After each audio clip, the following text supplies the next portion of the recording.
પાટણ શહેરમાં નગરપાલિકા દ્વારા સફાઈ અને દબાણ હટાવવાની કાર્યવાહી ચાલી રહી છે, જે અંતર્ગત આજે શહેરના સિદ્ધપુર 4 રસ્તા પર આવેલ તિરુપતિ બજાર નામના ખાનગી માર્કેટમાં દુકાનો આગળ કરવામાં આવેલ ગેરકાયદે દબાણોના રાફડા પર નગરપાલિકાનું બુલડોઝર ફેરવીને દબાણો દૂર કરી રસ્તો ખુલ્લો કરવામાં આવ્યો હતો.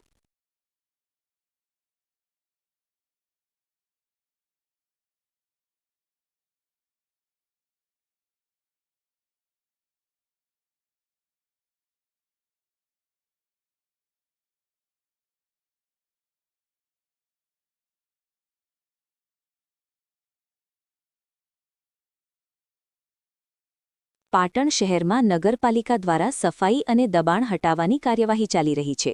જે અંતર્ગત આજે શહેરના સિદ્ધપુર 4 રસ્તા પર આવેલ તિરુપતિ બજાર નામના ખાનગી માર્કેટમાં દુકાનો આગળ કરવામાં આવેલ ગેરકાયદે દબાણોના રાફડા પર નગરપાલિકાનું બુલડોઝર ફેરવીને દબાણો દૂર કરી રસ્તો ખુલ્લો કરવામાં આવ્યો હતો.